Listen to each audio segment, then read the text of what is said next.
इन्हीं अच्छी यादों की वजह से कृतिका को कभी शक तक नहीं हुआ कि अनिकेत उसे धोखा दे रहा था। लेकिन सोनाली इस बात के लिए बिल्कुल तैयार नहीं थी। अनिकेत उसे समझाते हुए बोला, डरो नहीं, जब तुमने कुछ किया ही नहीं तो तुम्हें कुछ नहीं होगा। मैं तुम्हारे साथ पुलिस स्टेशन चलता हूँ। अनिकेत जानबूझकर ड्रामा करते हुए बोला। जाते जाते अनिकेत कृतिका की तरफ गुस्से से देखते हुए बोला, कृतिका, शर्म आनी चाहिए तुम्हें। अपनी छोटी बहन के साथ कोई ऐसा करता है? जो किया है तुमने किया है, इसलिए तुम बच नहीं सकती। सोनाली मन ही मन हंस रही थी और खुद से ही बोल रही थी, कमाल है, जो इंसान खुद गलतियों का पुतला है वो मुझे गलत साबित करने पर तुला है। मुझे विश्वास ही नहीं होता कि ये वही इंसान है जिसने कभी हमेशा मेरा ख्याल रखने का वादा किया था। सब वादे भूलकर आज ये उसी लड़की की मदद करना चाहता है जिसने मेरी और मेरी माँ की जिंदगी बर्बाद कर दी।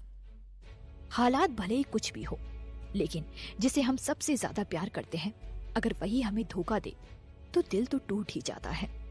अनिकेत के लिए अपनी आंखों में नफरत देखकर कृतिका का दिल भी टूट चुका था और अब वो अपने दिल से अनिकेत के साथ बिताए सभी प्यार भरे पल भुला देना चाहती थी। जैसे ही सोनाली और अनिकेत पुलिस के साथ वहां से गए, कृतिका ने चैन की सांस ली, पर अगले ही सेकंड वो हैरान रह गई। अचानक निखिल ओबरॉय ने उसे कमर से पकड़ा और अपने करीब खींच लिया। अब मिस्टर ओबरॉय, अब मेरी मदद करने के लिए थैंक्स, कहते हुए कृतिका ने खुद को निखिल की बाहों से छुड़ाने की कोशिश की, लेकिन वो उसे छोड़ना ही नहीं चाहता था। आपको इस तरह परेशान करने के लिए मैं माफी चाहती हूँ। अब मैं अब चलती हूँ, कृतिका फिर बोली। लेकिन निखिल ने अभी भी उसे नहीं छोड़ा, बल्कि कृतिका को अपने और करीब खींचते हुए बोला, मुझे यूज करने के बाद तुम अब भाग जाना चाहती हो। कहीं ना कहीं कृतिका जानती थी कि निखिल ओबरॉय उसके साथ कुछ गलत नहीं कर सकता था। उसके जैसे निहायती हैंडसम और अमीर आदमी के लिए दुनिया में लड़कियों की कमी नहीं थी। इसी विश्वास के साथ कृतिका मुस्कुराते हुए बोली, तो मिस्टर ओबरॉय क्या चाहते हैं? उसकी बात सुनकर निखिल हंसने लगा। वो मन ही मन बोला, वाकई ये लड़की काफी इंटरेस्टिंग है, ना तो मुझे मना कर रही है और ना ही खुद आगे बढ़ रही है। शायद ये जानती है कि मैं इसे कुछ नहीं करूंगा। टॉवल में लिपटी हुई एक खूबसूरत लड़की किसी मर्द के सामने खड़ी हो और वो कुछ ना करे, ये लड़की ऐसा सोच भी कैसे सकती है? लेकिन ये बिल्कुल सच था। निखिल के पसंद की लड़की मिलना सच में घास के ढेर में सुई ढूंढने के बराबर था। निखिल की दादी माँ रोज उसे शादी करने के लिए परेशान करती थी। वो तो आज तक एक गर्लफ्रेंड भी नहीं ढूंढ पाया था जिससे वो अपनी दादी माँ को थोड़ा शांत कर सके। ऐसा नहीं था कि निखिल को लड़कियां पसंद नहीं थी, लेकिन आज तक निखिल को ऐसी कोई लड़की नहीं मिली जो उसके दिल को छू सके। लेकिन उसकी बाहों में इस वक्त जो लड़की थी, उसने निखिल के दिल पर जैसे कब्जा कर लिया था। निखिल का दिल आज खुद को रोकना नहीं चाहता था।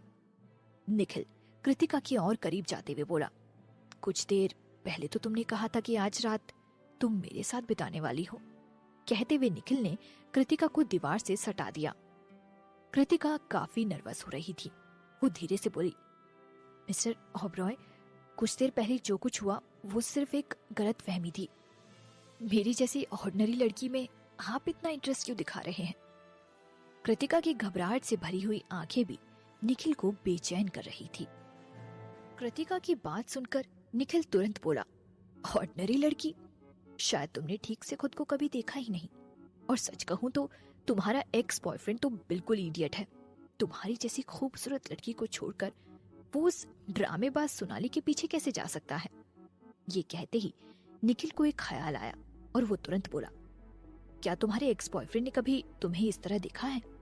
कभी नहीं, कृतिका गुस्से से बोली। कृतिका का जवाब सुनकर निखिल मुस्कुराने लगा।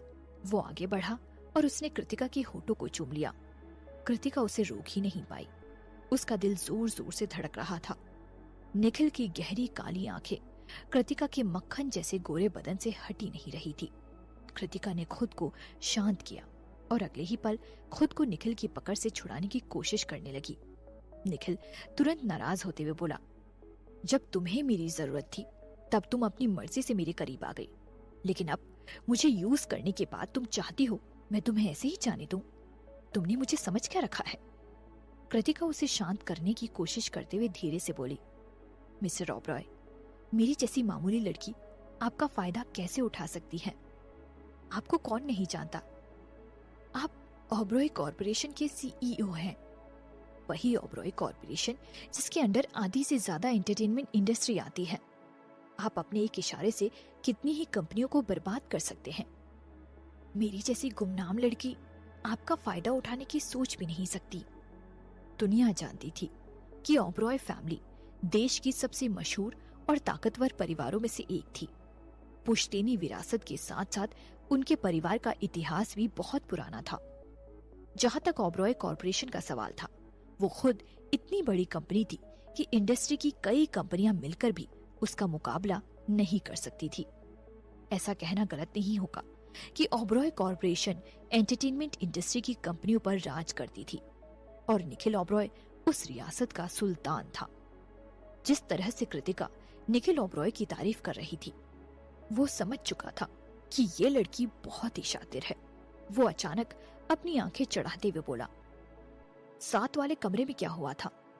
निखिल अच्छी तरह जानता था कि 7 वाले कमरे में जो आदमी था वो इंडस्ट्री के बेस्ट डायरेक्टर्स में से एक था और वो दिन में निखिल ओबरॉय से मिलने के लिए उसके कमरे में भी आया था।